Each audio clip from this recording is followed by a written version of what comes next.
안녕하세요 여러분. 저는 온라인 식품 판매업, 그중에서도 온라인 식품 판매를 준비하는 소상공인분들을 위한 법률 핵심 사항들 꼭꼭 집어서 강의를 해드리려고 이 자리에 섰습니다.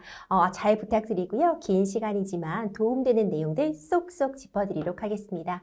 그럼 먼저 오늘 강의를 맡게 된 저에 대한 소개부터 시작해 보도록 하겠습니다. 저는 임주혜 변호사라고 합니다. 변호사로 활동한 지는 벌써 10여 년이 훌쩍 넘었네요. 제가 이렇게 개인 변호사로 활동하기 이전에는 LG전자 법무팀에서 변호사로 근무를 했었는데요. 당시에도 이제 임직원들을 대상으로 하는 다수의 법률 강의를 진행한 바 있습니다. 그리고 요즘에도 법정교육 강사라던가 아니면 다양한 곳에서 생활과 밀접한 그런 법률 상식들을 전하는 이야기를 하고 있습니다. 저와 함께 이번 시간 동안에는 과연 내가 지금 우리 가게에서 만들고 있는 식품들, 우리 가게에서 만들고 있는 음식들을 어떻게 온라인을 통해 함께 판매를 하면서 판매의 활로를 높여볼 수 있을지 그 부분에 대한 이야기를 나눠보겠습니다.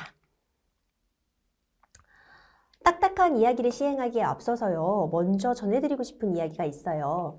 지금 이 강의를 듣고 계신 분들, 지금 전통시장에서 어떤 업종을 운영하고 계신 분들, 그리고 이 전통시장에서 어떤 행정 업무를 담당을 하시면서 소상공인 분들의 어떤 업무적인 편의성을 높여주시려는 분들, 이런 분들이 지금 이 강의를 듣고 계실 것 같은데요.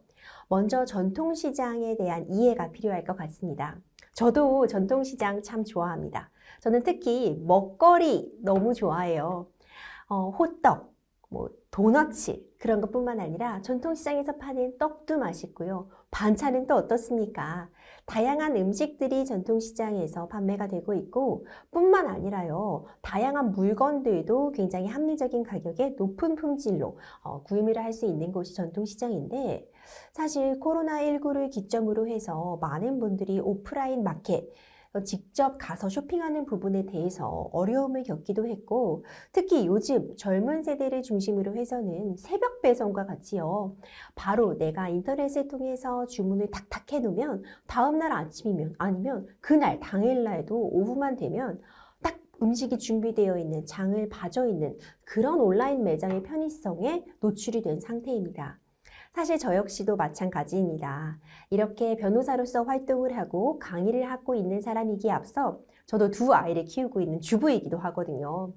저도 오늘 아침 장거리, 오늘 저녁에 먹을 거리가 늘 걱정인 사람인데 사실 장을 보는 기쁨도 있지만 오늘같이 저도 이렇게 늦게까지 일을 하고 돌아가는 날이면 직접 장을 보러 간 기운이 없으니까 온라인을 통해서 음식을 구매하게 되죠. 근데 이런 과정에서 사실 전통시장에서 음식 같은 부분을 판매하시는 분들이 소외되어 있는 경우가 많았습니다. 그러니까 전통시장은 전통적인 이 오프라인 방식의 판매 활로에 익숙해 있다 보니까 이곳을 도대체 어떻게 판매해야 할지가 막막하신 분들이 많을 수밖에 없었죠. 그런데 특히 이 음식이라는 업종의 특성도 고려할 필요가 있습니다. 법적으로도 음식과 관련해서 어떤 분쟁들이 있을까를 생각해 보면요. 먼저 음식의 어떤 위생 같은 부분을 지키지 못해서 문제가 되는 경우, 음식의 위생뿐만 아니라 결국 이 조리가 되고 있는 조리 시설이 문제가 되고 있는 경우 대표적으로 생각해 볼 수 있고요. 항상 문제가 되는 원산지 표시 같은 부분을 어긴 부분이라던가 아니면 음식을 판매할 때 어떤 정량이라는 것이 있는데 이 정량보다 적게 판매하거나 아니면 때로는 지금 이 손님에게 설명하고 있는 품질보다 낮은 품질의 음식 같은 걸 판매하는 경우 이런 경우들이 문제가 될 수 있겠죠. 근데 이 상황에서 그대로 이것을 온라인으로 전환했다고 생각해 보면 일단 직접 이 오프라인 시장에서는 내가 만든 어떤 음식을 그 자리에서 손님에게 고객에게 전냈기 때문에 오염이라던가 아니면 그 사이에 변질의 우려가 훨씬 낮다고 볼 수 있지만 온라인이라는 그런 특성이 개입이 되게 되면은 내가 만든 어떤 제품이 어쨌든 시간이 걸려서 최종적으로 소비자에게 도착하기 때문에 그 사이에 시간의 간극이 존재하게 됩니다.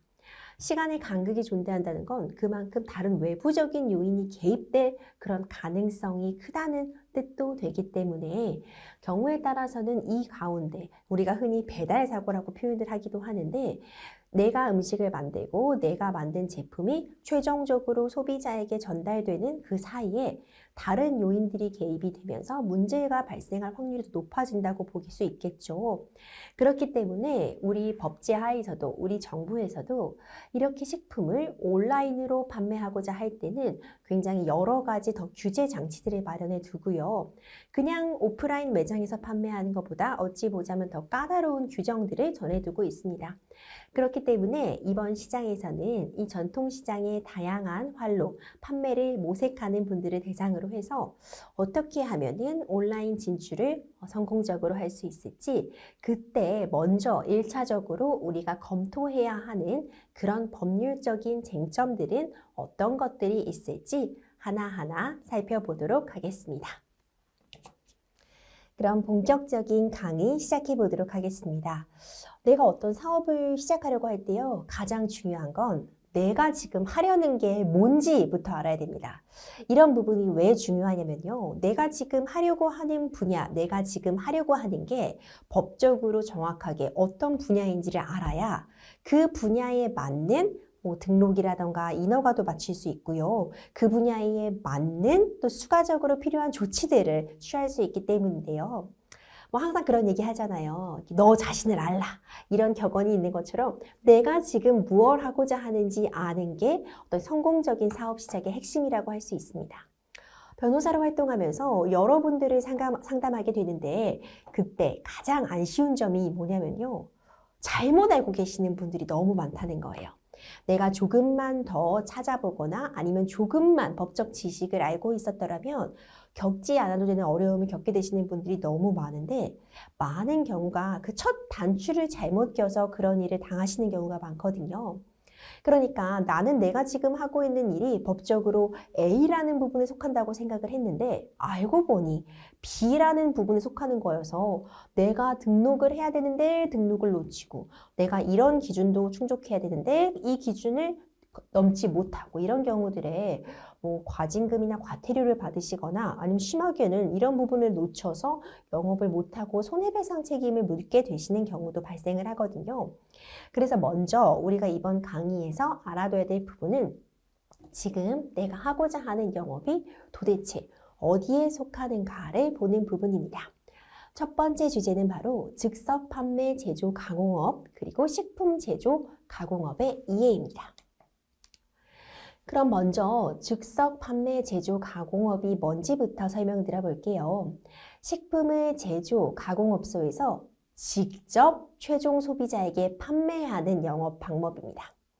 그러니까 내가 지금 어떤 음식을 만들었을 때 내가 만든 음식이 바로 최종적인 소비자에게 전달되는 방식을 즉석 판매 제조 가공업이라고 합니다. 만약 내가 지금 이 전통시장에서 떡집을 운영하고 있는데 이 떡을 만들어서 직접 이 택배나 아니면은 자동차나 아니면은 오토바이 같은 걸로 소비자에게 배송해 준다. 이렇게 한다면은 최종 소비자와 나 사이에 어떤 연결 관계, 매개체가 없다고 볼 수 있겠죠. 판매 방식을 다시 한번 설명드려 보자면요. 홈페이지가 대표적이라고 볼 수 있습니다. 제가 사실 앞서에서도 떡 얘기 드렸잖아요. 제가 떡 좋아합니다. 탄수화물 너무 좋아하는데 이런 전통시장에 맛있는 떡집들 얼마나 많아요. 근데 저도 전국 곳곳에 맛있는 떡집 한 번씩은 꼭 다 가보고 싶지만 직접 못 가는 경우 많습니다. 사실 얼마 전에도 이 수능을 보는 저희 친척을 응원하려고 지방 멀리 있는 이 유명한 찹쌀떡을 저도 집으로 배송을 받기도 했거든요. 근데 그때 제가 어떻게 했냐? 해당 떡집의 홈페이지에 들어가서 직접 주문을 했습니다. 이제 많이 쓰시는 방식이라고 볼 수 있어요. 이 즉석 판매 제조 가공업에 해당하는 이 방식이 홈페이지를 오픈해서 판매하는 방식입니다. 굉장히 효과적이죠. 우리가 많이 쓰는 검색 엔진 네이버나 구글 같은 곳에 해당 떡집의 이름을 치면 그 홈페이지가 나오게 되고 그 홈페이지를 통해서 직접 주문하고 결제하는 방식 굉장히 편리하다고 볼 수 있습니다. 그래서 이런 전통시장에서도 홈페이지를 갖춰놓고 직접 본인이 만든 음식의 사진도 올려놓고 주문도 받고 이에 대해서 소비자들과 소통도 하는 방식이 가능합니다. 이제 홈페이지와 유사하게 블로그라는 방식도 있어요. 블로그라고 한다면은 이제 어쨌든 유사한 방식입니다. 이제 뭐 네이버 블로그라던가 이런 글을 올릴 수 있는 공간에다가 많은 제품 사진 같은 것도 올려놓고 제품을 제조하는 과정도 사진이나 영상으로 올려놓고 그에 따라서 또 주문도 할 수 있도록 주문하는 방법도 안내해놓고 이런 것인데 홈페이지와 유사한 기능을 하면서 좀 더 관리가 좀 더 수월하게 그리고 홈페이지는 한번 이렇게 만들어 놓으면은 이 홈페이지에 뭔가 추가하거나 아니면 이 홈페이지를 수정하려고 할 때 좀 관리자 페이지에 들어가야 된다거나 아니면 경우에 따라서는 전담해서 이 홈페이지의 수정이나 이 UI를 만들어주는 업체에다가 유지보수를 요청해야 되는 경우도 있는데 블로그는 사실 이런 부분을 직접 글을 쓰고 사진을 올리고 그리고 글을 삭제한다거나 이런 걸 좀 더 쉽게 할 수 있다는 장점이 있어서 또 많이 쓰십니다. 그다음 오픈마켓이라고 한다면요. 대표적으로 뭐 어떤 플레이스 뭐 이런 장소에 있잖아요. 그러니까 어떤 대형 업체들이 시장을 온라인에서 열어준 것에 불과하고 그 안에 이제 입점이 되게 되면 결과적으로 나와 소비자를 연결시켜줘서 그 오픈마켓에서 이 물건을 대신 배송해 주는 게 아니라 그 오픈마켓을 통해서 소비자들이 쇼핑을 할 수 있고 둘러보는 기능을 제공하는 거고 결국 최종적으로 내가 소비자에게 직접 물건을 보내는 방식이 오픈마켓이라고 볼 수 있거든요. 이렇게 자사 홈페이지나 블로그, 오픈마켓에서 창업자가 직접 판매자로서 소비자에게 제품을 배송할 수 있는 게 바로 즉석 판매, 제조, 가공업입니다. 우리가 이걸 줄여서 즉판업, 즉판업 이렇게 얘기하기도 합니다. 네, 이 판매 방식에 대해 살펴봤고요. 하지만 유의점이 하나 있습니다. 제3자의 유통 판매자를 통해 판매하는 것은 불가능한데요. 이것은 또 후에 후술할 내용이기 때문에 지금은 잠시 여기까지만 기억해 주세요.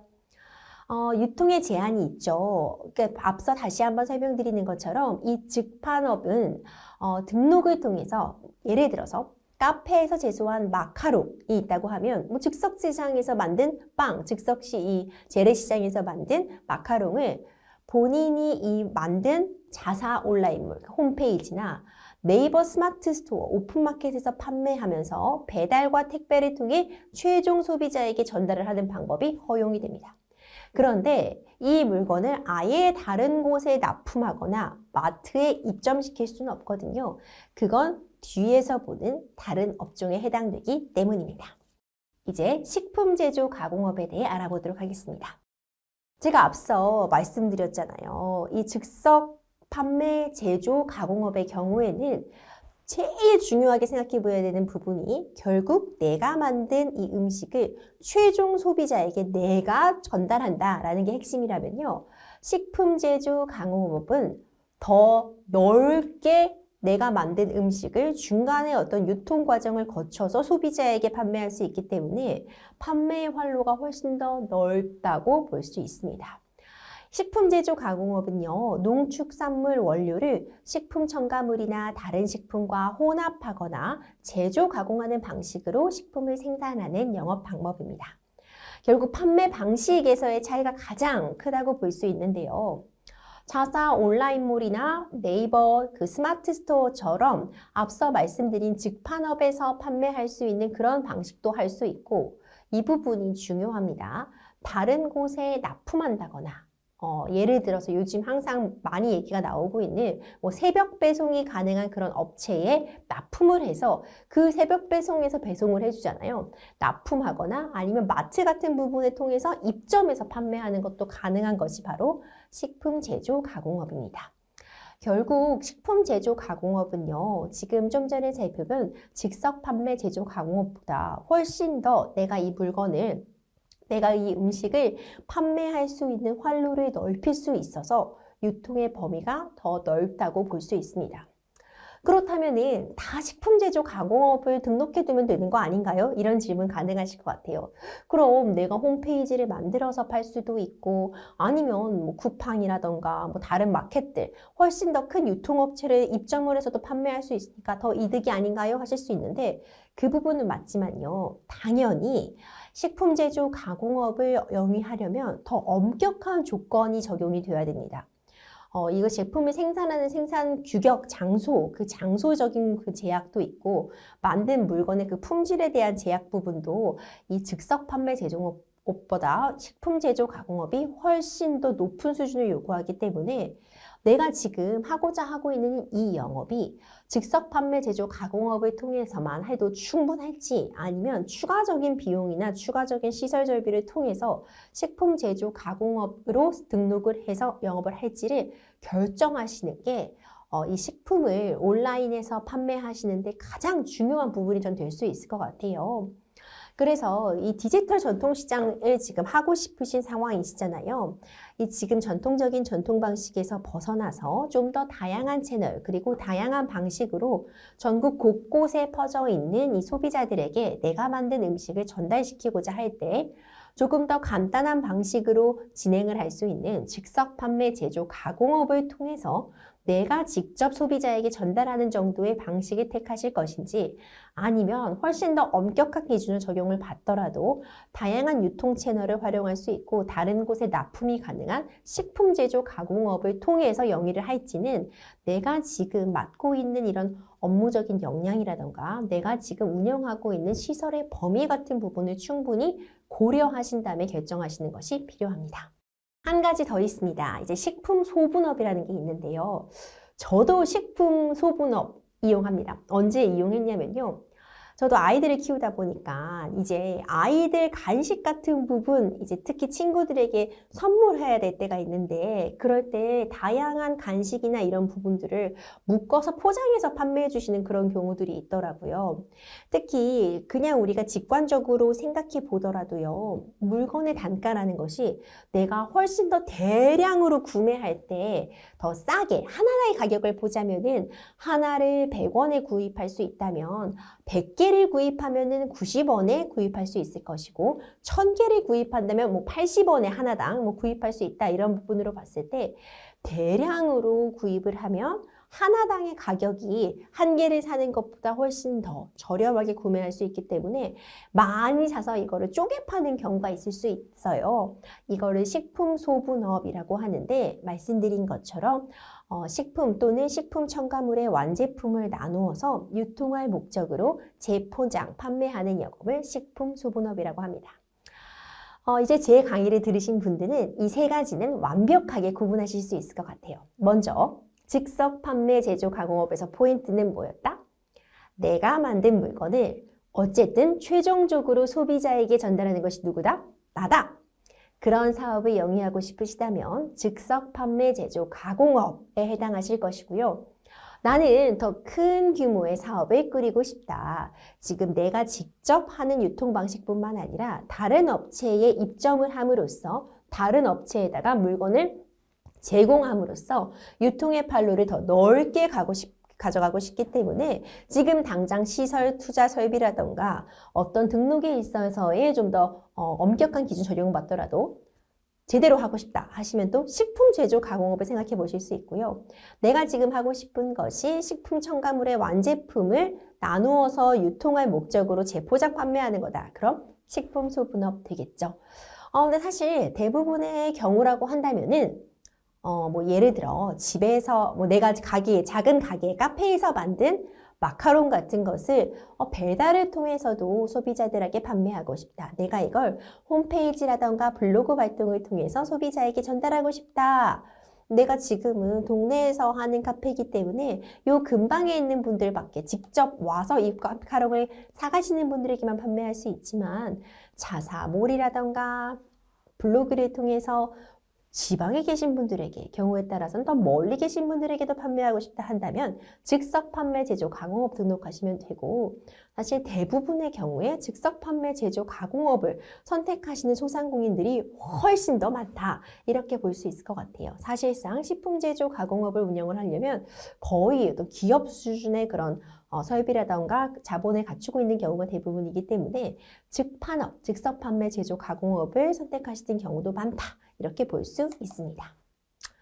그러면 즉석 제조, 판매, 제조, 가공업에서 제조할 수 있는 식품에 대해서도 조금 더 살펴보도록 할게요.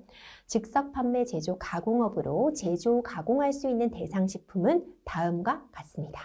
결국 이런 부분들은 법령에 규정되어 있기 때문에 이번 강의를 통해서 모든 부분을 다 외우고 시험 보자고 한다면 당장 이 강의에서 나가버리실 것 같은데요.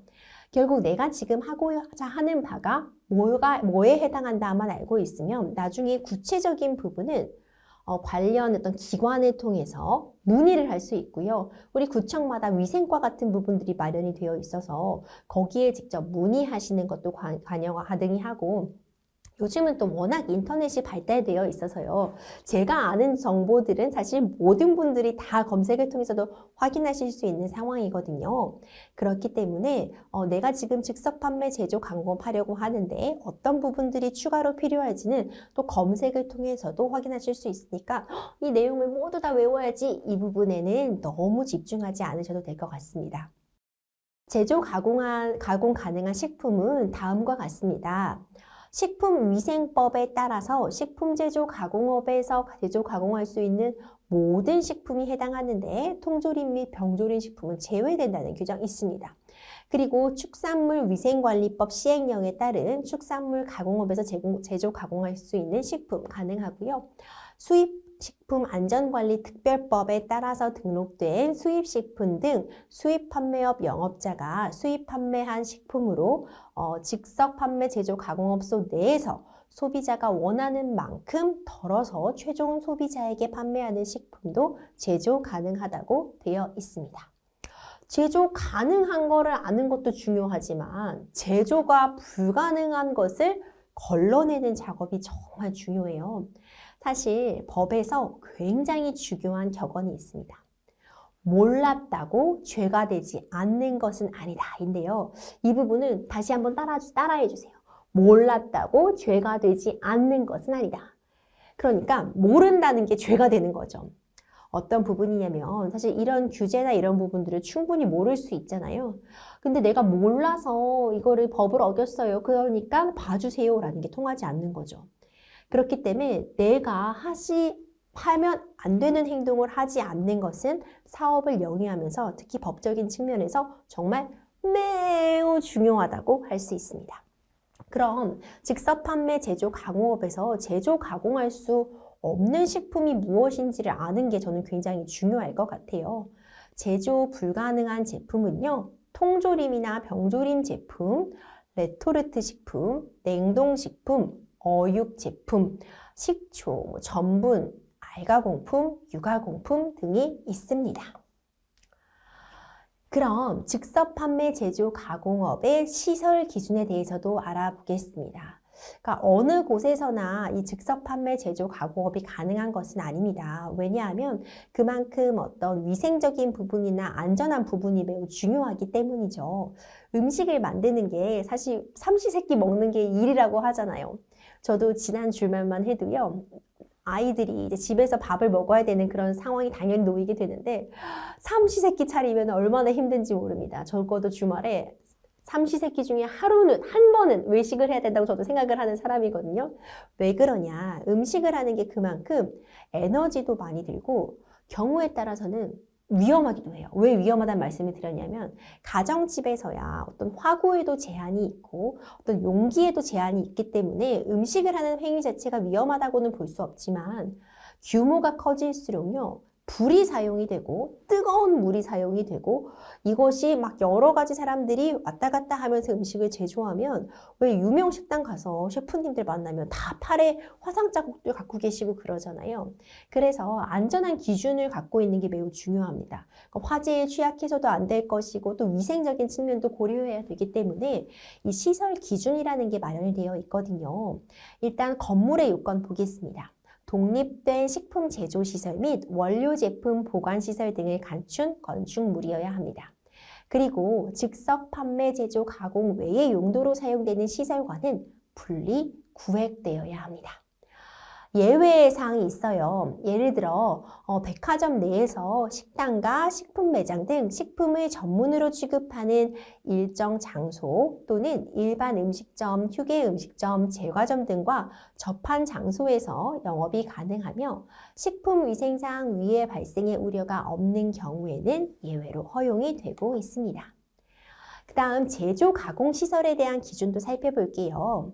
작업장은 역시 독립된 건물이거나 식품 제조 가공 외 용도로 사용되는 시설과는 분리되어야 합니다. 원료 처리실, 제조 가공실, 포장실 등 각각의 작업실은 분리 구획되어야 되고요. 자동화 공정 등으로 인해서 구획 필요성이 없는 경우에는 적어도 선이나 줄로 구분하여서 사용이 가능하도록 되어 있습니다. 그리고 또 작업장도 설비 기준이 마련되어 있어요. 바닥, 당연히 내수 처리가 된 콘크리트 등으로 배수가 중요하겠죠. 배수가 잘 되도록 설비돼야 되고 내벽, 바닥에서 1.5m 높이까지 내수성 자재나 세균 방지용 페인트로 도색을 해야 된다. 이런 규정도 있습니다. 내부 구조물, 특히 내구성이나 내부식성이 있으며 세척, 소독이 용이해야 한다는 규정들을 갖고 있고요. 사실 음식을 만들면 환기가 정말 중요해요. 환기가 제대로 되지 않으면은 유해한 물질도 들어올 수 있고 악취도 발생할 수 있기 때문에 환기시설 갖추는 게 사실 식당에서도 굉장히 중요하잖아요. 충분히 환기를 할 수 있는 환기시설을 갖출 것을 요건으로 하고 있습니다. 그리고 당연히 외부 오염이 차단될 수 있는 구조를 갖추고 있어야 되고 폐수 처리가 가능한 장소가 있어야 합니다. 그리고 마찬가지로 식품 취급시설이나 급수시설, 판매시설, 화장실 같은 부분들은 기본적으로 안전한 식품 제조 가공에 필요한 요건들을 충족해야 한다고 되어 있습니다. 이런 부분들을 위반하면요, 그 밖에 제재가 따를 수밖에 없어요. 영업 정지나 폐쇄 명령도 가능하기 때문에 그냥 이 부분은 사실 누구나 지금 이미 이렇게 전통시장에서 음식을 팔고 계신 분들이라면 전 지키고 있는 분들이라고 생각을 하거든요. 결국 깨끗한 게 중요하잖아요. 위생과 안전은 모든 사업이 그렇지만 특히 먹거리의 경우에는 이 위생, 우리가 우리 몸에 걸치는 것들도 참 중요하지만 음식은 심지어 우리 몸에 들어가고 우리 몸에 남는 것들이잖아요. 그 어떤 경우보다 엄격한 기준이 적용될 수밖에 없거든요.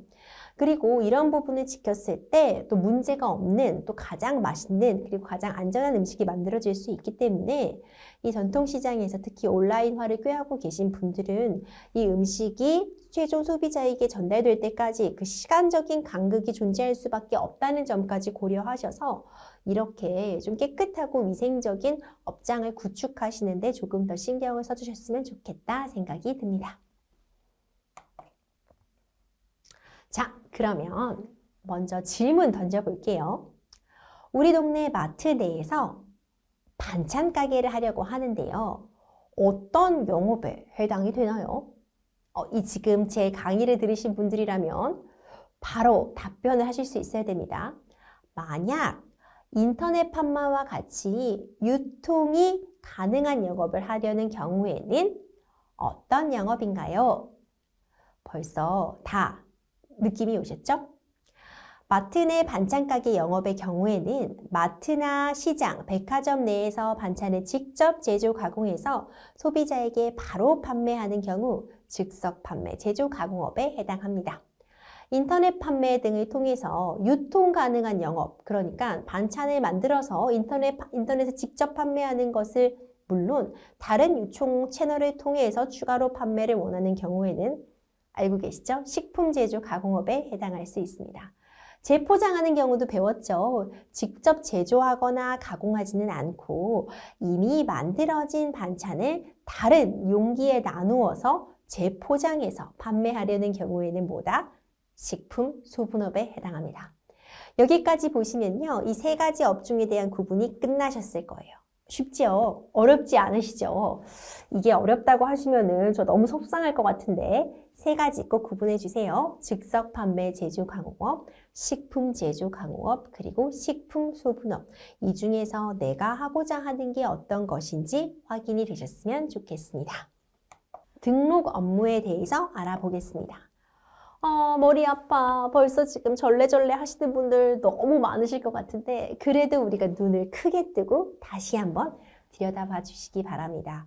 사실 내가 만든 물건 판매하겠다는데 나라에서 왜 이렇게 뭐 등록하라는 게 많아? 나라에서 왜 이렇게 하라는 게 많아? 이런 불평은요, 누구나 하실 수밖에 없어요. 저도 그랬어요. 저도 처음에 변호사 사무실 이제 내려고 할 때 뭐 사업자 등록도 내라고 하지요. 모두 뭐 세금 신고를 위해서 모두 등록하라고 하지요. 너무 복잡하다고 저도 느꼈거든요. 하지만 왜 그렇게 해야 하는가를 생각해 보면 조금은 이해가 갑니다. 먼저 중요한 건 세금 내는 거 제일 중요한 건 세금이라고 할 수 있겠죠. 결국 나라에서 내가 지금 하고 있는 영업을 인지하고 내가 지금 어느 정도의 소득을 올리고 있는지를 알아야지 그에 합당한 또 세금이 부과되잖아요. 또 경우에 따라서는 이게 제대로 통제가 돼야지 내가 더 낸 세금을 돌려받는다거나 아니면 더 책정되는 세금을 문제가 있다고 해서 조절할 수 있는 기회를 갖게 되거든요. 세금적인 부분도 그럴 것이고 또 하나 중요한 부분은 결국 국가의 통제를 받는다는 것이 굉장히 중요합니다. 통제를 받고 있고 적어도 국가가 이런 일을 하고 있는 사람들이 여기 있구나가 있어야지 최소한의 어떤 제한이나 제재가 가능하기 때문에 이렇게 뭐 등록 업무 등을 해야 한다 이렇게 볼 수 있습니다. 그럼 영업신고부터 보도록 할게요. 즉석 판매, 제조, 가공업을 하려는 자는 신고관청에 신고해야 합니다. 신고 절차 보면은요, 영업신고서와 필요 서류 제출하도록 되어 있고요. 교육 이수증, 그리고 수수료를 내고 신고증을 발급받고 신고증을 발급받은 지 15일 이내에 영업소의 시설을 확인하게 되고 신고증을 만약 잃어버린다거나 훼손하면 재발급을 받을 수 있고 신고관청은 영업신고관리 대장을 작성 보관하거나 전산망에 입력함으로써 국가가 지금 내가 하고 있는 영업들에 대해서 관리할 수 있는 그 기회가 마련되어 있다. 여기까지 보시면 되고 신고 안 하고 하면 어떻게 돼요? 네, 처벌받습니다. 신고하지 않고 이런 영업을 영위하게 되면은 결국 적발 시에 3년 이하의 징역 또는 3천만 원 이하의 벌금에 처해질 수 있으니까 주의 부탁드릴게요. 다음, 결국 사업자 등록 너무 중요하죠. 그 사업자 등록 번호 확인하는 게 매우 중요하잖아요. 납세 의무가 있는 사업자를 정부의 대장에 등록을 해서 과세 자료를 확보하는 게 결국 사업자 등록이라고 볼 수 있거든요. 이 부가가치세법 시행령에 이 근거가 나와 있습니다. 신청 절차는 사업자 등록 신청서를 사업장 관할 세무서장에게 제출하면 되고요. 사업자 단위과세 사업자는 본점 또는 주사무소 관할 세무서장에게 신청서를 제출하면 됩니다. 그러니까 사업자 등록하고 앞서 살펴본 것처럼 즉석 판매 제조 가공업을 신고하고 이 등 두 개가 다 필요하겠네요. 즉석 판매 제조 가공업 신고와 또 사업자 등록은 별도의 절차이기 때문에 내가 지금 이미 사업자 등록되어 있어요 라고 하더라도 즉석 판매 제조 가공업 신고까지 마치셔야 됩니다. 이것만 하면 되는 게 아니에요. 결국 우리가 온라인에서 판매를 하고자 한다면요. 앞서 말씀드린 것처럼 즉석 판매 제조 가공업은 뭐 반찬 가게를 하려고 해도 즉석 판매 제조 가공업에 해당하는 거 아니에요. 동네에 반찬 가게를 한다고 해도. 그때 그러면 온라인에서까지 판로를 개척하려면 추가로 해야 되는 것이 뭔가? 바로 이 통신 판매 신고입니다. 그러니까 팔 수 있는 방법은 여러 가지가 있겠죠. 근데 그 중에서 일단 1차적으로 우리 전통시장에서 해오던 방식, 오프라인에서 손님을 직접 만나서 음식을 전달하는 방식에서 벗어나서 더 한 발 더 나아가 직접 소비자에게 판매하긴 하는데 내가 갖고 있는 우리의 홈페이지, 온라인 몰이나 아니면은 블로그라던가 이런 방식을 통해서 온라인으로 판로를 더 개척하려고 할 때 이 통신, 판매, 신고가 들어가야 됩니다.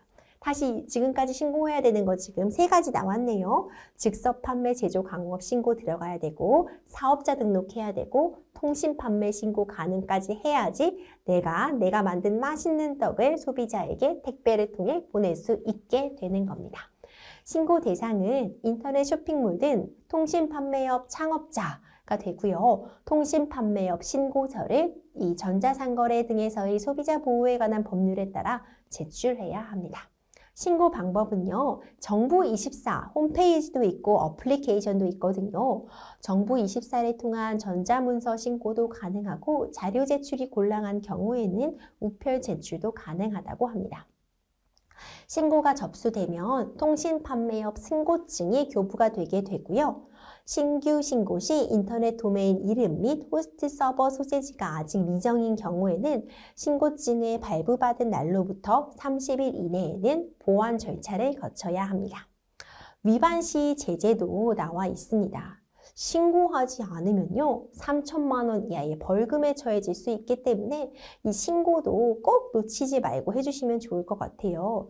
이 통신 판매 신고하지 않고 온라인 채널을 통해서 판매를 하는 경우에는 관련 법규 위반이 되기 때문에 이 통신 판매 신고, 내가 인터넷을 통해 무언가 판매를 하고자 한다면 꼭 해야 한다. 이 부분 기억해 주세요.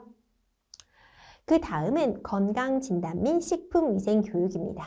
실제로 소상공인분들에 대한 컨설팅을 진행하다 보면 이 부분에서 막혔다라고 하시는 분들도 계세요. 이 식품위생교육이 꽤 엄격하게 진행이 되고 있어서 이 부분을 꼭 수행하셔야지만 다음 단계로 나아갈 수 있다는 점도 기억해 주시기 바랍니다. 먼저 건강진단입니다. 대상자는요, 식품 또는 식품 첨가물을 직접 취급하는 영업자입니다. 그리고 또 이 식품 또는 식품 첨가물을 직접 취급하는 정업원도 건강진단 대상자가 되는데요.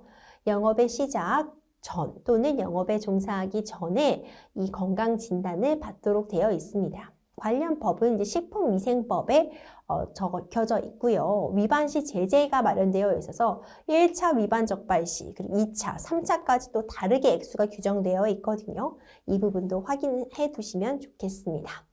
이 위생 교육이 만만치가 않다는 얘기 많이 하세요. 신규 교육은 교육 시간이 6시간입니다. 즉석 판매, 제조, 가공업을 하려는 사람들은 이 교육을 꼭 들으셔야 된다는 점.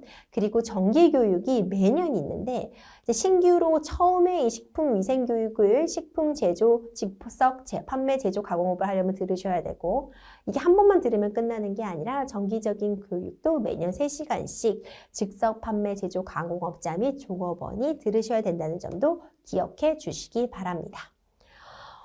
이제 이렇게 건강에 대한 건강검진 부분과 식품위생 교육까지 맞춰봤는데 이제 다음으로는 그래서 이 즉석 가공식품이 제조업이라던가 물건을 결국 내가 만든 음식을 온라인을 통해서 판매하려고 할 때 이 사업자가 지켜야 되는 준수사항, 무엇을 지켜야 하는 것인가 이 부분에 대한 이야기를 조금 더 나눠보도록 하겠습니다. 영업자의 준수사항입니다. 즉석 판매, 제조, 가공업자의 준수사항 이렇게 나와 있는데요. 먼저 제가 정말 여러 번 강조드려서 이제 이 부분은 다 아실 것 같아요. 판매 제한이 있습니다. 제조, 가공한 식품을 판매 목적으로 다른 사람에게 판매해서는 안 된다. 그러니까 판매를 할 목적으로 다른 사람에게 판매해서는 안 된다는 거죠. 그러니까 내가 직접 판매하는 게 아니라 다른 사람이 그걸 하기 위해서 내가 중간에 내가 이 사람한테 팔고 이 사람이 다시 팔 목적으로 판매해서는 안 된다. 특정한 방법, 영업자나 종업원이 최종 소비자에게 직접 배달하거나 식품의약품안전처장이 정한 기준에 따라 우편 또는 택배로 배달하는 것을 제외하고는 영업장 외의 장소에서 판매할 수 없는 게 즉석 판매, 제조, 가공업입니다. 가격표의 부착. 사실 이 부분도 놓치기 쉬우실 수 있어요. 이 손님이 보기 쉬운 곳에 가격표 부착하고 이런 경우는 이제 사실 전통시장에서 저는 아예 없어진 것 같아요. 가격표대로 요금 안 받는 경우 전 없다고 보거든요. 가격표대로 요금을 받아야지 들쑥날쑥한 가격이 문제가 되기도 하잖아요. 이런 부분은 없어야 한다. 다시 한번 강조드리겠습니다. 영업신고증의 보관도 중요해요. 이 영업신고했으면 이 신고증을 업소에 보관해야 되는데 많은 분들이 왜 전통시장도 가게에 가보면 이렇게 이런 부분 신고했다 아니면 교육 이수했다 인증받았다 이런 거 액자로 해서 걸어두시는 경우 많더라고요. 위반 시에 제재 있습니다. 시정명령, 영업정지 또는 영업소 폐쇄 처분을 받거나 3년 이하의 징역 또는 3천만 원 이하의 벌금에 처해질 수 있음을 유념해 주세요. 두 번째, 식품 등의 표시 광고. 이 부분 정말 중요합니다. 사실 이 부분을 위반해서 문제가 되는 경우가 참 많아요. 즉석 판매 제조 가공업자는요, 식품, 식품 첨가물, 축산물, 기구, 용기 포장에 식품 등의 표시 광고에 관한 법률에서 정하는 표시사항을 표시 방법에 따라 표시해야 됩니다. 표시가 없거나 표시 방법을 위반한 제품을 판매할 목적으로 제조, 가공, 소분, 수입, 포장, 보관, 진열, 운반, 영업에 사용하여서는 안 된다라고 되어 있습니다. 이 식품 등의 표시 광고가 사실 문제되는 경우는 나중에 위반 사례에서도 좀 더 살펴보고자 하는데 허위 과장 광고하는 경우 문제가 될 수 있습니다. 이게 사실 이런 전통시장에서 온라인으로 진출하고자 할 때 많은 분들이 좀 고민하시는 부분이기도 한데요. 우리가 대면에서 오프라인에서 만나서 이제 물건을 판매하게 될 때는 조금 더 재미있게 아니면 이제 친근하게 다가가려는 목적으로 예를 들어서 뭐 이 떡 판매하려고 할 때 이거 만병통치 약떡이다. 이거 먹으면 뭐 다 난다. 뭐 이렇게 재미나게 말할 수 있겠지만 또 이게 온라인으로 오면 좀 얘기가 달라질 수 있어요. 온라인에서는 이것이 영구히 남아있잖아요. 그러니까 실제로는 뭐 도움을 줄 수 있는 정도인데 마치 이것이 의약품과 유사한 것처럼 건강기능식품 이상의 어떤 효과를 갖고 있는 것처럼 이거를 먹으면은 뭐 다 나을 수 있다. 이거를 먹으면 실제로 항암에 뭐 도움을 준다. 이런 표현을 온라인에서 하는 것은 이 식품 등의 표시 광고에 관한 법률 위반이 되게 되어서 높은 제재가 뒤따르게 되거든요. 그렇기 때문에 이 표시에 대해서 특히 온라인으로 이 표시가 옮겨가게 될 때는 좀 더 엄격하게 보수적으로 해석할 필요가 있습니다. 그 다음으로 식품의 위생적인 취급 의무에 대해서 이야기 나눠보고자 해요. 사실 너무 당연한 부분이죠. 이렇게 등록 업무를 진행하는 것도 결국 안전하고 깨끗한 음식이 제작이 가능하게 하기 위해서 해두는 것이잖아요. 식품 등의 위생적 취급 여부는 당연하기도 하고 매우 중요하기도 한데 위반 행위를 구체적으로 하나씩 좀 살펴보겠습니다. 식품 또는 식품 첨가물을 제조, 가공, 사용, 조리, 저장, 소분, 운반 또는 진열할 때 이물질의 혼입이나 병원성 미생물 등으로 오염되는 위해성적으로 취급하지 않은 경우 이럴 때 문제가 되겠죠. 식품 등을 취급하는 원료 보관실, 제조 가공실, 조리실, 포장실 등의 내부를 청결하게 관리하지 않은 경우 이거 안 되죠. 식품 등을 취급하는 원료 보관실, 제조 가공실, 조리실, 포장실 등의 내부에 설치류 위해 해충을 방제하지 않아 설치류 위해 해충 및 그 배설물 등이 발견된 경우 이거 정말 안 되죠. 저도 최근 뉴스에서 이제 우리나라 이야기는 아니었지만 다른 곳에서 다른 나라에서 있었던 일인데 이렇게 이 식당에 막 쥐들이 돌아다니는 모습이 그대로 막 공개가 되어서 막 애들이 음식을 먹고 가는 모습까지 공개가 되어서 굉장히 큰 파장을 가져온 경우가 있었거든요. 이런 부분은 사실 식당 입장에서는 너무나도 큰 피해, 그러니까 결국 소비자들도 정말 큰 피해를 입었다고 볼 수 있지만 이렇게 관리가 안 된 식당은 다시 요즘 같은 시대에 영업할 수 없잖아요. 이런 부분들이 다 온라인을 통해서 퍼져나가고 할 거기 때문에 이런 것은 사업을 하시는 입장에서도 정말 치명적인 실수라고 볼 수 있습니다. 다음으로 식품 등의 원료 및 제품 중 부패 변질이 되기 쉬운 것을 냉동, 냉장 시설에 보관하지 않은 경우 이런 것도 이 재료의 깨끗한 관리는 기본 중에 기본이라고 할 수 있겠죠. 식품 등의 보관, 운반, 진열 시에 식품의 기준 및 규격이 정하고 있는 보존 및 유통 기준에 적합하지 않도록 관리를 한다거나 냉동, 냉당 시설 및 운반 시설을 정상적으로 작동시키지 않은 경우에도 식품 등의 위생적 취급 의무 위반으로 보아서 위반 행위에 대한 과태료가 매겨질 수 있고 1차 위반했을 때, 2차 위반했을 때, 그리고 3차 위반 이상일 때 각각의 이 처벌 수위, 그러니까 금액이 달라지게 된다는 점도 기억해 주세요. 다음 보겠습니다. 위반 행위에 대해서 조금 더 알아보려고 하는데요. 식품 등의 제조, 가공 또는 포장에 직접 종사하는 사람에게 위생모와 마스크를 착용시키지 않은 경우 이것도 사실 기본이라고 볼 수 있겠죠. 위생모와 마스크는요. 제조, 가공하여 최소 판매 단위로 포장된 식품 또는 식품 첨가물을 영업하지 않는 신고하지 않고 판매의 목적으로 포장을 뜯어 내용물을 판매한 경우 식품 등의 제조, 가공, 조리에 직접 사용하는 기계, 기구 및 음식기구 사용 후 세척 또는 살균을 하지 않는 등 청결하게 유지 관리하지 않은 경우 어육류, 채소류 등 칼, 도마로 각각 구분하여 사용하지 않은 경우 이제 이런 경우들이 문제가 될 수 있습니다. 어육이나 이제 고기 같은 부분을 썬 도마에 그대로 이제 다른 물품들을 사용하게 되면 오염이 되기 때문에 우리 집에서도 이제 뭐 이것은 고기류의 도마, 뭐 과일 깎는 도마, 뭐 채소 자르는 도마 이렇게 좀 분리하기도 하잖아요.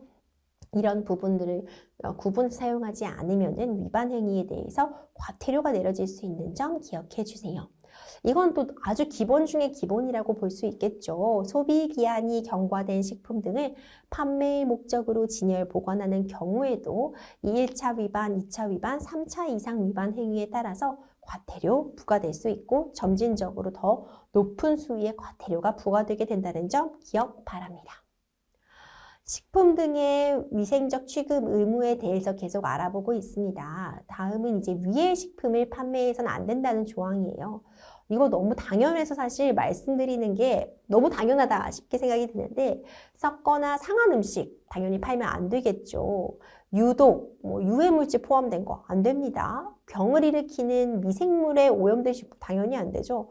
불결하거나 다른 물질이 혼합된 식품, 안전성 심사를 받지 않았거나 부적합하다고 인정된 농축산물, 수입이 금지된 식품 또는 수입 신고 없이 수입이 된 식품, 영업자가 아닌 자가 제조, 가공, 소분한 식품은 판매할 수 없습니다. 금지되는 화학적 합성물의 판매도 좀 지켜보려고 하는데요.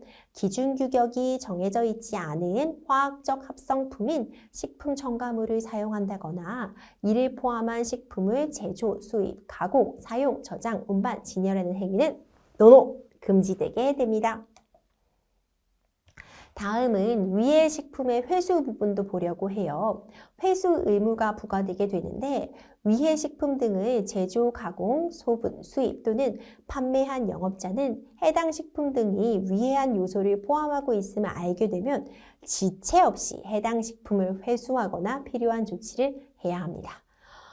회수 조치를 하지 않은 경우라면 영업자는 영업소의 폐쇄 처분도 받을 수 있고 영업정지도 가능하기 때문에 주의가 필요합니다. 그러니까 이제 내가 즉석 판매 제조 강업하고 있는데 내가 지금 이 물건이 문제가 된다, 상한 거를 팔았다는 걸 알게 된다면은 이거를 지금 발뺌하는 데 시간을 쓰실 게 아니라 지체 없이 해당 제품을 전량 회수하고 필요한 경우에 추가적으로 필요한 조치들을 취하는 게 가장 중요하다고 할 수 있겠죠. 식품위생검사도 살펴보겠습니다. 검사 권한자는요, 식품의약품안전처장, 지방식품의약품안전처장, 특별시장, 광역시장, 특별자치시장, 도지사, 특별자치도지사 또는 시장군수자치구의 구청장으로 되어 있는데 식품의 위해 방지, 위생관리, 영업질서 유지를 위한 검사를 수행할 수 있는 것으로 되어 있습니다. 먼저 서류 제출 요구를 할 수 있어요. 영업자나 관계인에게 필요한 서류나 자료의 제출을 요구할 수 있습니다. 다음으로 영업소 출입 및 검사가 가능한데 관계 공무원이 영업소에 출입하여 판매용 또는 영업에 사용하는 식품을 검사할 수 있도록 해두었습니다. 그리고 식품의 무상수거 이야기도 하려고 하는데 검사에 필요한 최소한의 식품은 무상수거 가져올 수 있다는 점도 유념해 주세요. 장부 및 서류의 열람, 관계 공무원이 이 식품위생 검사를 위해서 영업 관련 장부나 서류를 열람할 수 있다는 점도 기억해 주시기 바랍니다. 만약 검사 출입 수거를 거부하거나 방해 기피한 경우 그럼 이런 거 있죠. 뭐가 지금 무서워서 이걸 기피하냐? 이런 부분에 대해서 문제가 될 수 있겠죠. 당연히 이 부분은 위반 시 제재가 뒤따르게 되는데요. 3년 이하의 징역 또는 3천만 원 이하의 벌금에 처해질 수 있습니다. 그럼 이런 검사가 언제 진행되는 것이냐? 그 부분은 출입, 검사, 수거 등은 국민의 보건위생을 위해서 너무 필요하다라고 판단되는 경우라면 수시로 실시할 수 있다는 점도 기억해 주시기 바랍니다. 다음은 자가품질 검사예요. 식품들을 제조, 가공하는 영업자는 제조, 가공한 식품이 과연 기준과 규격에 준수하는지를 스스로 자가품질 검사를 시행해야 합니다. 검사 대상 기준은 식품위생법에 따른다고 되어 있고요. 이 자가 품질 검사를 이행하지 않은 경우에는 제재 규정도 마련되어 있습니다. 하지만 이제 위탁 검사가 가능한데요. 식품 등의 제조 가공하는 영업자는 이 자가품질 검사를 자가품질 위탁 시험 검사 기관에 위탁하여서도 심사할 수 있습니다. 이렇게 위탁 심사를 맡기는 경우, 위탁 검사를 받겠다고 하는 경우도 굉장히 많은 것 같아요. 해당 검사 기관은 식품의약품 분야 시험 검사 등에 관한 법률에 따른 기관이라는 점도 기억해 주시기 바랍니다. 식품위생검사도 진행을 해야겠죠. 검사에서 끝나는 게 아니라 결국 이 검사 결과를 보고하는 것까지가 중요하다고 보이는데 검사 결과에 대한 보고 의무가 있습니다. 영업자가 직접 검사한 결과 해당 식품이 기준을 위반해서 국민 건강에 위해가 발생하거나 발생할 우려가 있는 경우라면 지체 없이 식품의약품안전처장에게 보고해야 합니다. 기준 위반의 이 범위는요, 식품위생법 4조 등을 위반 사항 등을 포함한다는 점도 기억해 두시기 바랍니다. 같은 영업소에 의해 피해를 입은 소비자가 5명 이상 있다. 내로는 소비자 단체 아니면 관련 기관에서 영업시설에 대한 위생검사를 요청할 수도 있어요. 그러니까 어떤 사업장에서 만든 음식을 먹고 5명 이상의 소비자가 동일한 피해를 입었다, 식중독이 발생했다라고 한다면은 이에 대한 위생검사를 요청할 수도 있거든요. 이런 부분도 기억해 두시면 좋을 것 같습니다. 이 부분도 중요해요. 원산지 표시 의무, 사실 요즘은 이런 부분들을 어느 식당을 가도 좀 잘 지키고 계신 것 같아요. 쌀은 국내산이고, 배추는 중국산이고, 이런 부분들이 다 나와 있는데, 농수산물 또는 그 가공품을 수입 생산 가공하여 출하하거나 판매, 보관, 진열하려면은 원산지 표시해야 됩니다. 농수산물 가공품, 농수산물 가공품의 원료에 대해서 이 원산지를 표시해야 합니다. 적용되는 가공품 종류는 농림축산식품부 고시 및 해양수산부 고시에 따라 정해진 그 농수산물 및 그 가공품인데 이 부분 너무 어렵게 생각하실 필요 없고요. 내가 어떤 음식을 만들려고 할 때 대부분 그 음식에 들어가 있는 주요 이 농수산물 그 원산지를 기재해 놓으면 된다. 이렇게 보시면은 이해가 쉬우실 것 같아요. 국산 농수산물, 국산이나 국내산 또는 그 농산물을 생산, 채취, 사육한 지역의 시도명이나 시군 구명을 표시해야 합니다. 국산 수산물, 국산, 국내산, 연근해산 이렇게 표시해야 되고 양식 수산물, 연안 정착성 수산물, 내수면 수산물의 경우 생산지명을 표시할 수 있습니다. 이런 거 생각해 볼 수 있죠. 원양어선 업통에서 잡은 거, 원양어업 허가를 받은 어선이 해외 수역에서 어획해서 국내로 반입한 수산물은 원양산 이렇게 표시하거나 태평양, 대서양, 인도양, 남극해, 북극해 이런 해역명을 표시할 수 있습니다. 그럼 원양산이라고 표시할 수 있다는 점도 기억해 주세요. 이런 경우가 있겠죠. 원산지가 다른 동일한 품목을 혼합한 농수산물. 그러니까 여기저기 지역에서 갖고 와서 그러니까 한 곳에서만 공급받는 게 아니라 여기저기에서 가져와서 그걸 혼합해서 판매하는 경우 있을 수 있잖아요. 국산 농수산물이라고 하면 생산 지역이 서로 다른 동일 품목의 농수산물을 혼합한 경우라면 혼합 비율이 높은 순서로 최대 3개의 시도명 또는 시군구명과 그 혼합 비율을 표시하면 되고요. 국산, 국내산, 연근해산 이렇게 표시하면 됩니다. 국산과 국산 외의 농수산물을 혼합하는 경우 있잖아요. 혼합 비율이 높은 순서로 최대 3개 국가의 원산지와 혼합 비율을 표시하면 됩니다.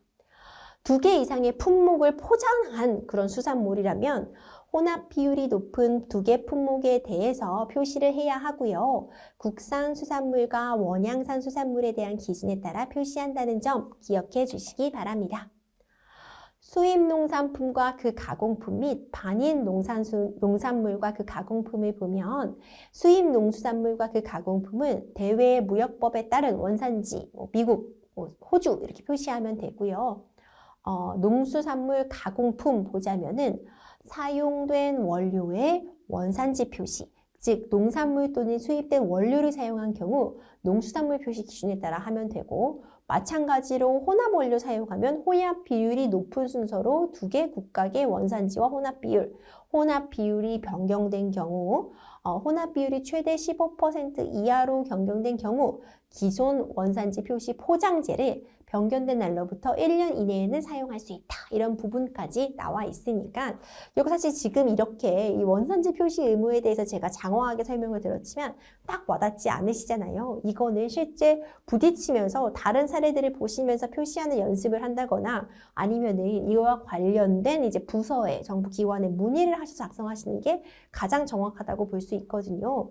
이번 강의를 통해서 알아가셔야 되는 부분은 지금 본 것처럼 원산지 표시 의무를 지켜야 한다.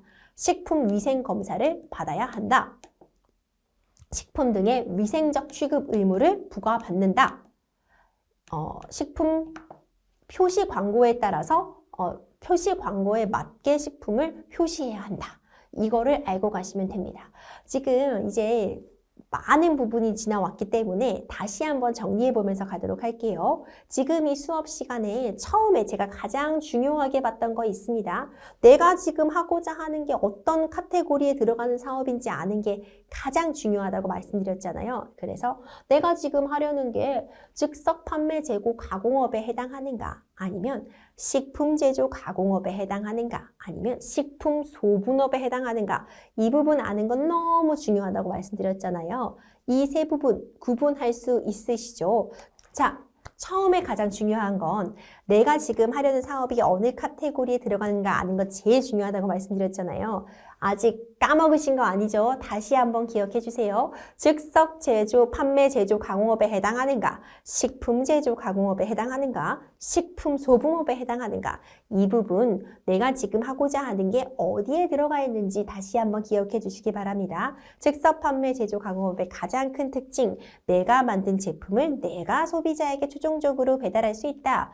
이것이 가장 중요하고요. 식품 제조 가공업의 특징은 유통 채널이 다양하다.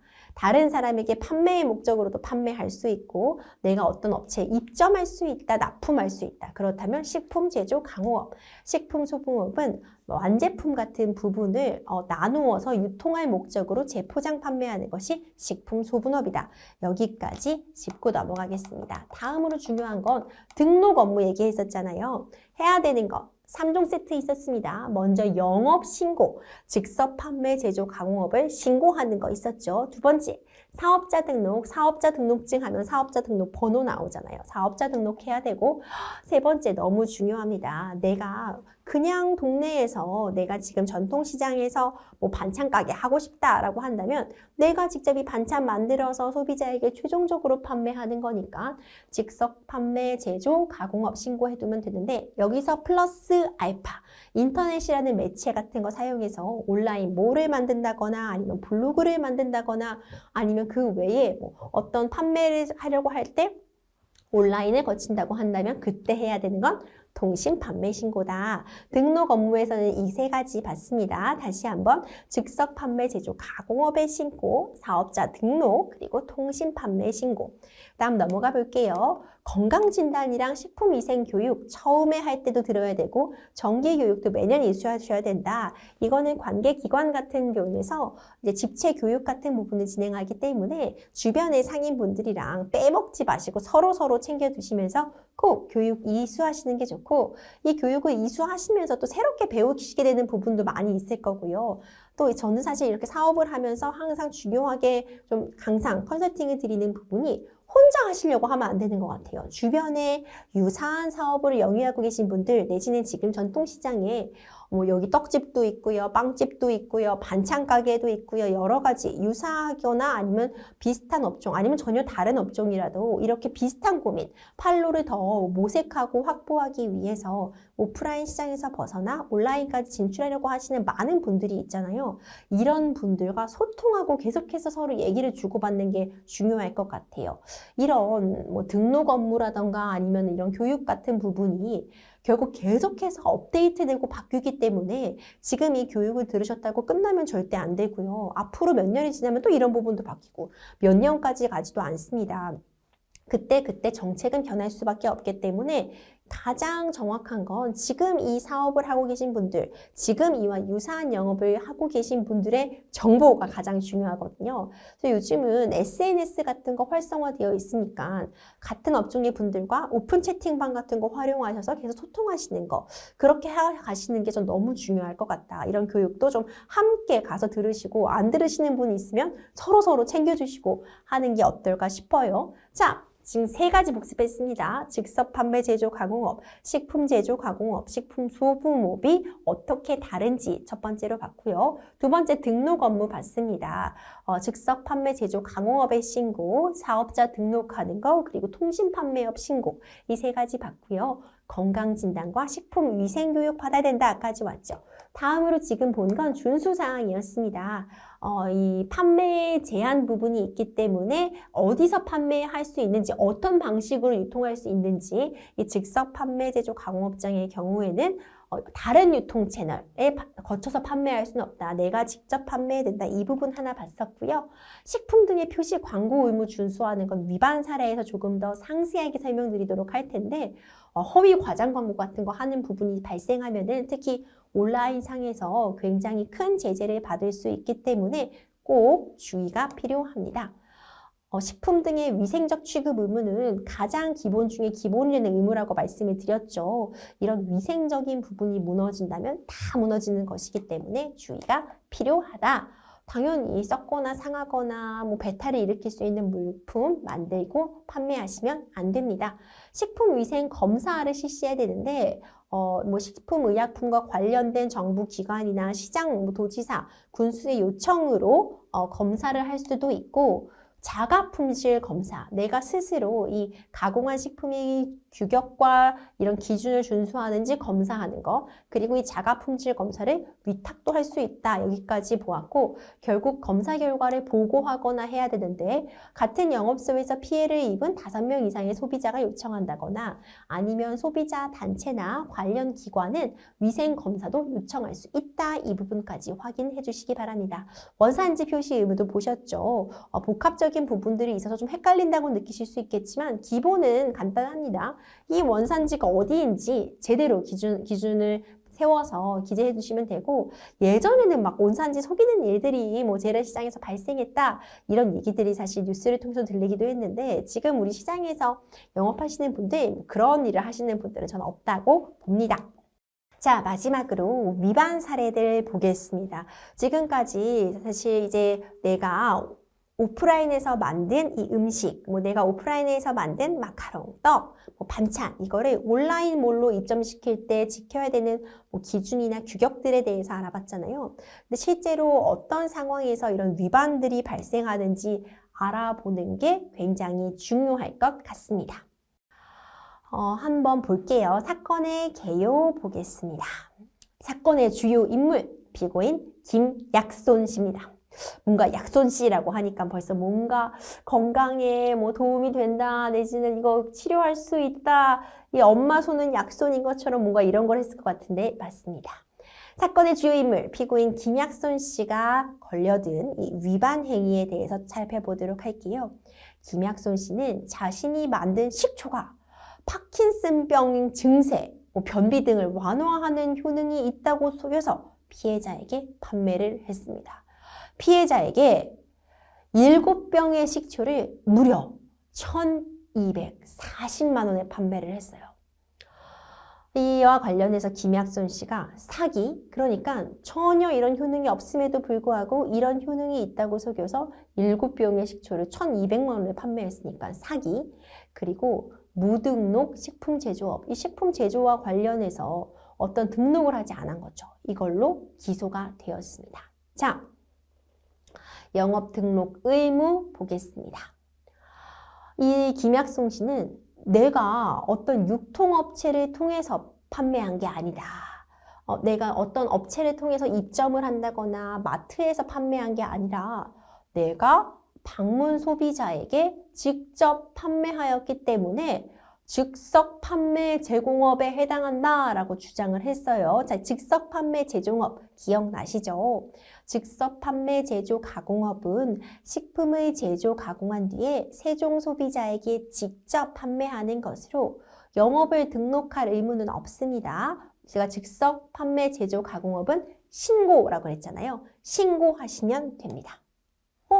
그런데 어떻게 됐을까요? 1심과 2심 A씨의 혐의를 전부 유죄로 판단하고 벌금 1,500만 원을 선고했습니다. 대법원의 판단은 달랐어요. 일단 식품위생법은 통병조림을 제외해서 즉석 판매 가공업 대상으로 규정하고 있는데 아무리 제조기간이 길어도 즉석 판매 제조 가공업 대상 식품은 될 수 있고 김약송 씨가 제조한 식초는 자신이 직접 제조하고 판매한 것이라 그때 그 당시에 현행법상 일부 식품의 인정 범위에서 식초가 제외된 규정이 없었기 때문에 이것은 즉석 판매 제조 가공업으로 만들 수 있었다. 당시에는 식초가 제외되고 있지 않았기 때문에 이렇게 봤지만 하지만 여기서 봐야 되는 것은요. 그 다음 쟁점이에요. 이 판결을 가져온 건 즉석 판매 제공업 가공업이 뭔지를 좀 이해시켜드리기 위해 이 사람이 직접 팔았으니까 즉석 판매 제조 가공업 신고만 하면 된다가 맞다기 때문에 그걸 가져오려고 설명드린 거고 사실 이 다음이 중요합니다. 사기 혐의가 인정돼서 유죄가 받았다. 여기서 볼 건 이런 거죠. 이게 내가 만든 이 식품이 파킨슨병 치료에 도움이 된다. 이런 얘기 사실 우리가 오프라인에서는 많이 하게 되잖아요. 이거 먹으면 만병통치약이에요. 사람들 이것 좀 보세요. 이거 너무 건강에 좋아요. 이렇게 얘기를 할 수가 있죠. 그게 사실 저는 나쁘다고 생각하지는 않아요. 그런데 이게 이제 온라인으로 갔을 때는 더 그런 부분이 뭐냐면 우리가 오프라인 매장에서 이거 먹으면은 뭐 마라톤도 뛸 수 있게 다리 근육이 좋아지고 연골이 좋아지고 뭐 이렇게 얘기할 수 있잖아요. 그때는 그냥 어느 정도 웃으면서 들을 수 있는 부분인데 온라인으로 넘어오면 온라인에서는 그 부분을 어딘가에 남겨놓게 되잖아요. 그러면 이게 증거로 남는다는 거죠.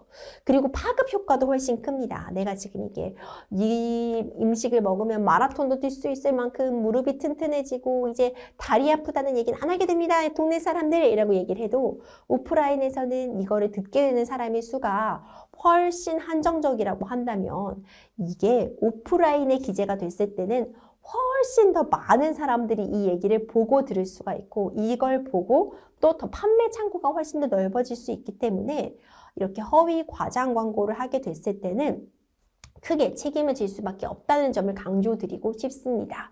그래서 이게 문제되는 경우가 이런 것들이 있죠. 제일 많이 발생하는 것들이에요. 이거 너무너무 건강에 좋아요. 이거 먹으면 다 날 수 있습니다. 만병통치약이에요. 이런 식으로 얘기하는 거 허위 과장 광고에 해당하기 때문에 위반 사례로서 대표적으로 정말 많이 꼽히는 사례예요. 이제 우리가 워낙 또 다양한 홍보 채널을 고민할 수밖에 없잖아요. 결국 이 전통시장에서 온라인 시장으로의 판매로의 어떤 확대를 꾀하고 있는 분들은 가장 원하시는 게 뭘까요? 결국 판매 증진이죠. 이렇게 온라인몰을 운영하시게 되면 이 온라인몰을 운영하는 그 운영 비용도 더 들게 되고 이에 따라서 이제 등록 같은이나 신고 같은 부분을 함으로써 결국 시설에 대한 투자라던가 유지 보수의 비용이 들기 때문에 더 비용을 얹는다고 생각할 수밖에 없거든요. 그리고 또 이제 홈페이지 관리라던가 이런 부분들을 블로그 관리를 꾸준히 해야 되니까 특히 좀 연세가 있으신 소상공인 분들은 이 업무를 또 대체할 수 있는 뭐 자녀들에게 부탁하시기도 하고 아니면 아르바이트생 같은 부분을 고용을 해서 이렇게 블로그나 홈페이지 관리를 또 맡기기도 하거든요. 이게 다 비용인데 그렇다면 그만큼의 홍보 효과를 내고 싶으니까 홍보를 또 맡기시기도 합니다. 그래서 저는 이제 홍보하는 방식 자체는 매우 좋고 매우 중요하다고 보지만 문제가 이제 홍보를 과하게 해서 문제가 되는 경우가 많다는 거죠. 대표적으로 이제 이런 식품 같은 경우에는 무슨 마치 건강에 엄청나게 도움이 되는 것처럼 말하는 경우 이런 경우들이 문제가 될 수 있고요. 또 이제 이런 광고 같은 걸 하면서 이제 완제품의 사진 같은 걸 올려놓았는데 이 완제품의 사진이 너무 동떨어진다, 실제 제품과. 이런 경우도 문제가 될 수 있습니다. 특히 항상 매번 문제됐던 그런 제품 유형들이 보면은요. 뭐 이제 케이크 같은 거, 이제 빵 같은 거를 판매하는데 이게 사진에는 막 빵이 막 이만큼 막 2단 케이크에 막 레터링도 정말 예쁘게 되어 있고 여러 가지 막 그런 장식들이 꽂혀 있는데 실제로 판매해서 가져온 케이크에는 그만큼의 레터링도 없고 아니면 이제 글씨를 쓰긴 썼는데 레터링이 엉망이다. 이럴 때 문제가 되는 경우 있거든요. 그럼 소비자들의 어떤 보상 이런 부분들이 함께 문제가 되기 때문에 결국 이런 온라인몰을 할 때 과대 광고를 하면 그만큼 소비자와의 컴플레인, 법적 분쟁으로 갈 수밖에 없다는 점을 꼭 기억해 주시기 바랍니다. 다음 볼게요. SNS에서 개인이 식품, 수제잼이나 빵이나 쿠키나 마카롱 같은 거를 판매할 수 있는가? 이 부분 보겠습니다. 수제잼, 빵, 쿠키, 마카롱 같은 건 즉석 판매, 제조, 가공업이 가능한 식품에 해당합니다. 다만 즉석 판매, 제조, 가공업은 뭐 해야 된다 그랬죠? 신고해야 된다 그랬잖아요. 식품위생법에서 정한 이 신설 기준을 충족하고 이 즉석 판매, 제조, 가공업에 따른 신고를 진행해야만 합니다.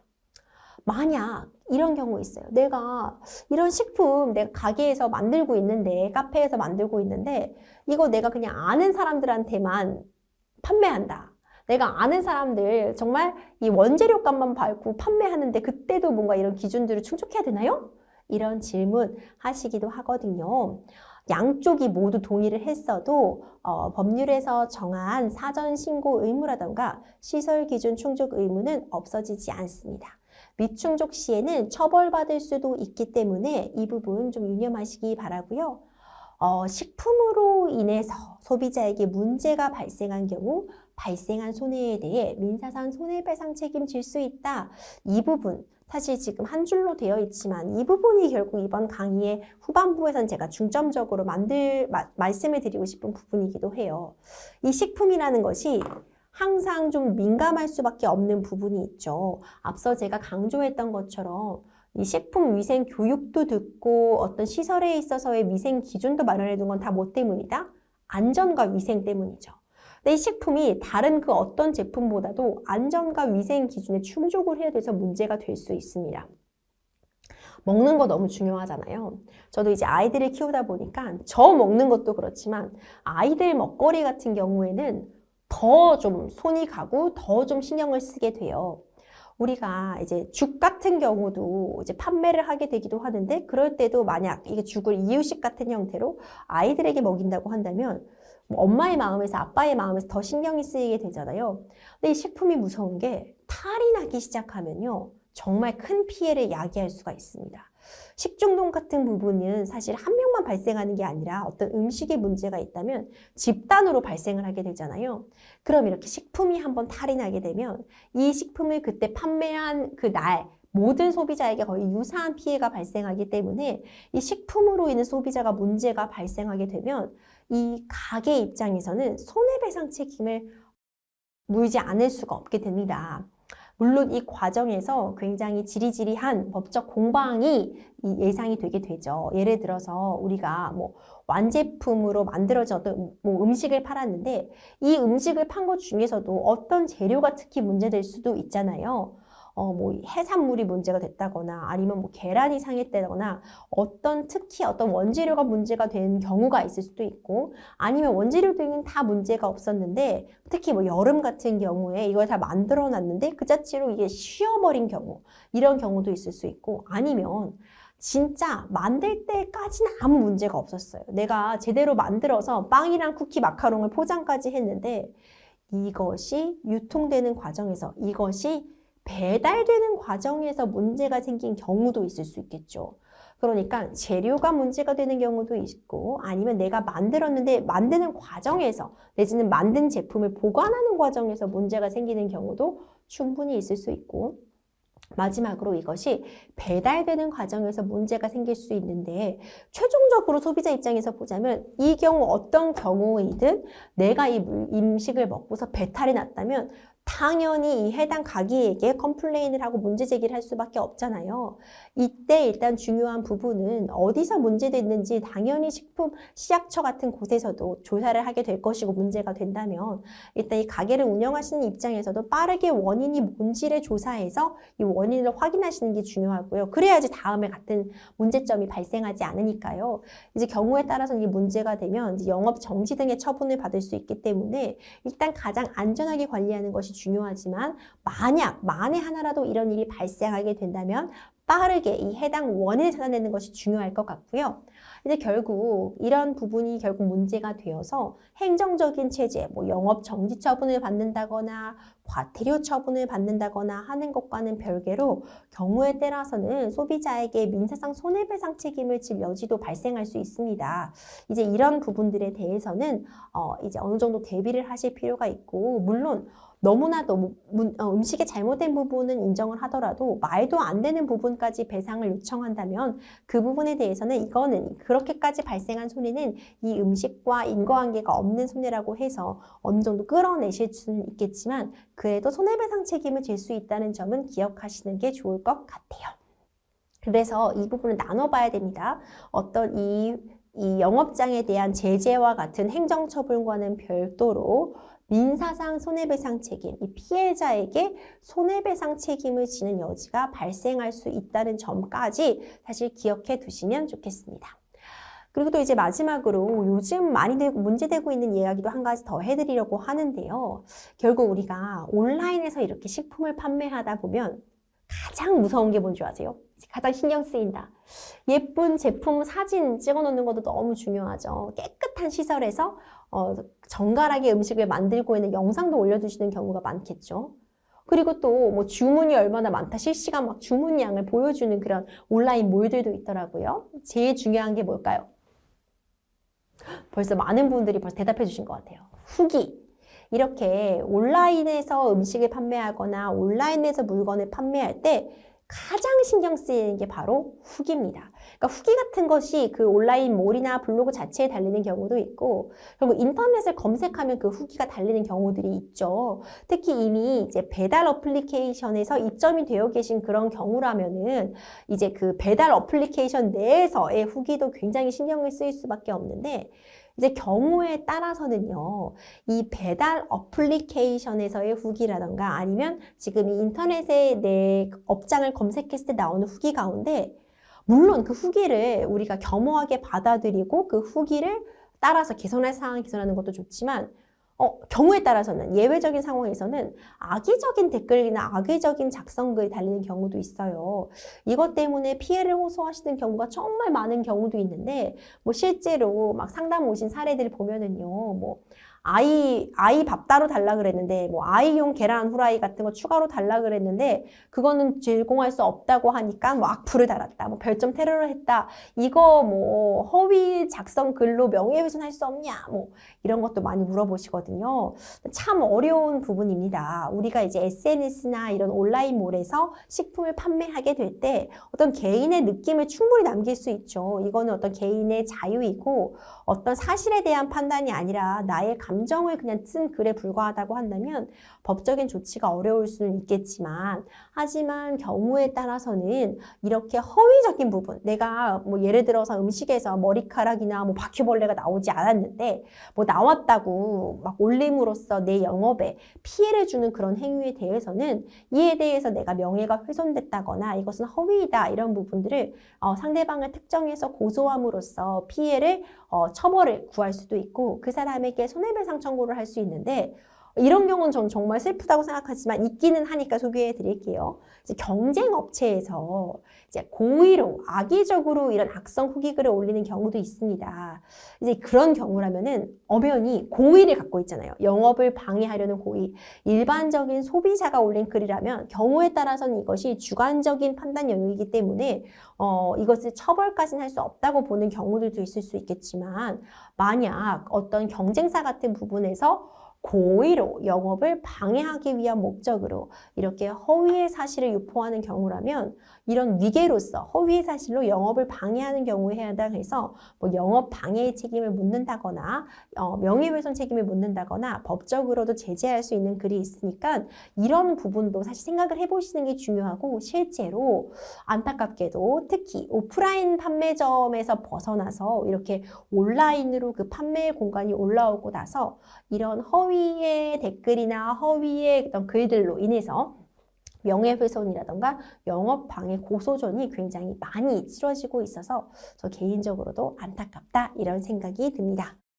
이제 최종적으로 좀 복습을 해보려고 합니다. 특히 우리 강의의 어떤 수강자분들, 전통시장에서 지금 맛있는 음식을 만들어 판매하시는 분들이 조금 더 판매 활로를 개척하려고 할 때, 이 온라인으로 진출하려고 할 때의 유의사항에 대해서 알아봤습니다. 제가 이 강의를 준비하면서 저도 사전 조사를 걸치다 보니까 이미 유튜브 같은 부분을 보면은 전통시장에서 이렇게 온라인으로 특히 뭐 쿠팡이라던가 뭐 마켓컬리라던가 이런 유통으로까지 손을 뻗치고 지금 잘 운영을 하고 계신 분들이 많이 존재를 하더라고요.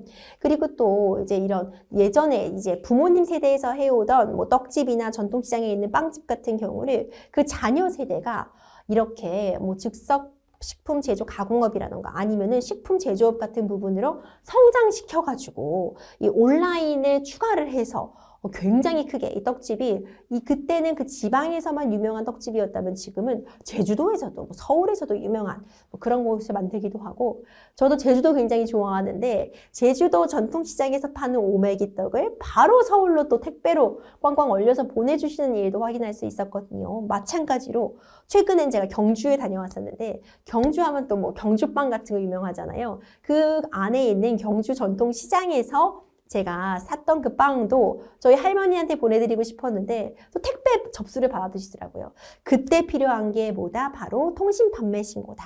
이런 부분 한번 다 알아봤는데 최종적으로 한번 복습을 하면서 마치도록 하겠습니다.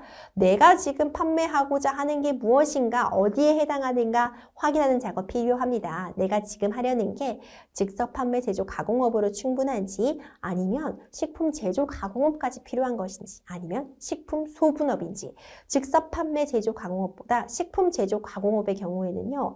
이 생산 설비라던가 아니면은 지켜야 하는 위생 규정 같은 것 그리고 인증받아야 되는 것들이 훨씬 많고 훨씬 까다로운 조치를 거쳐야 합니다. 그렇기 때문에 이제 식품 제조 가공업으로까지 가려고 하시는 경우, 등록을 하려고 하는 경우라면 저는 사실 정부기관에서 시행하고 있는 시범사업 등을 적극적으로 활용하시라고 좀 권해드리고 있어요. 정부에서 이렇게 전통시장에 대해서 온라인화를 꾀하는 그런 업종들을 선택해가지고 실제로 컨설팅 해주고 이런 등록 업무에 대한 지원, 대행, 비용까지도 마련해주는 그런 좋은 제도들이 정말 많이 마련되어 있거든요. 그러니까 식품 제조 가공업으로의 등록을 꾀하시는 분들은 이런 정부에서 마련하는 컨설팅을 적극적으로 활용하시는 걸 추천드리고 싶습니다. 등록 업무도 말씀드렸어요. 즉석 판매 제조 가공업 해당하는 경우라면 이 즉석 판매 제조 가공업 신고하고 사업자 등록하고 그리고 이제 통신 판매 신고까지 하셔야지만 우리가 할 수 있다. 우리가 이제 온라인몰로 진출할 수 있다. 건강진단과 식품위생교육 놓치지 말고 들으셔야 된다. 준수사항, 이제 준수사안들, 판매에 제한이 있는 부분이라던가 이 식품 표시 광고에서 위반이 될 수 있는 부분, 위생적인 취급 의무에 대한 부분, 위생 검사를 받아야 되는 부분까지 알아봤고 마지막으로 원산지 표시 의무까지 알아봤다. 여기까지 보시면은 충분히 답변이 좀 되었을 것 같습니다. 오늘 사실 긴 시간 동안 이 전통시장의 온라인화를 꾀하는 분들에게 필요한 법적 지식들을 좀 전달해드려 봤어요. 사실 이 짧은 시간 동안 법적인 쟁점 모두를 커버하기에는 어려움이 있습니다. 굉장히 간단하게 어느 사업 유형에 들어가는가, 어떤 등록 업무들을 거쳐야 되는가, 준수에 대한 사항은 무엇이 있느냐, 관련 법정 분쟁 등은 어떤 게 있을 수 있느냐 이런 정도를 마련해 드렸지만 사실 홈페이지를 운영하면서 뭐 온라인몰에 들어가면서 거기서 뭐 개인정보 수집 비용 동의를 안내를 받는 부분이라던가 뭐 이용약관을 탑재해야 되는 부분이라던가 환불 정책이라던가 사실 더 많은 내용들이 또 함께 법적으로 논의가 돼야 되는 부분들은 있거든요. 오늘은 정말 기초적인 부분만 담아봤다라고 보시면 될 것 같고 다시 한번 강조드리지만 혼자서 사업할 수는 없는 것 같아요. 결국 유사한 업무를 하고 계시는 분들과 서로 대화를 나누면서 정보를 교류하시는 게 제일 중요할 것 같고요. 요즘 사실 정부기관에서 하고 있는 각종 지원 사업들을 정말 적극적으로 활용하시기 전 권장드리고 싶습니다. 변호사 같은 사람들도 이제 이런 정부에서 함께 소상공인 분들과 협업할 수 있도록 여러 가지 장치들이 마련이 되어 있고요. 그리고 정부기관에서 하고 있는 이런 시범 사업들 좀 적극적으로 신청을 하셔서 내가 하고자 하는 이 온라인화에 대해서 좀 컨설팅이나 지원을 받을 수 있는 부분 적극 활용하시기를 권해드리고 싶고 사실 결국 마케팅이 중요한데 이 마케팅도 어떻게 해야 되는지에서 굉장히 상세하게 교육도 진행하고 있고 마케팅을 또 전문적으로 컨설팅을 해주는 곳들도 많이 있거든요. 이런 부분들을 적극적으로 활용하시기를 추천드리겠습니다. 긴 시간 강의 집중해 주셔서 감사드리고요. 여러분들이 운영하시는 사업, 온라인이라는 판매 창구의 확대를 통해서 더 훨훨 날아가시기를 응원하고 저도 전통시장 사랑하는 마음 늘 갖겠습니다. 여러분 감사합니다.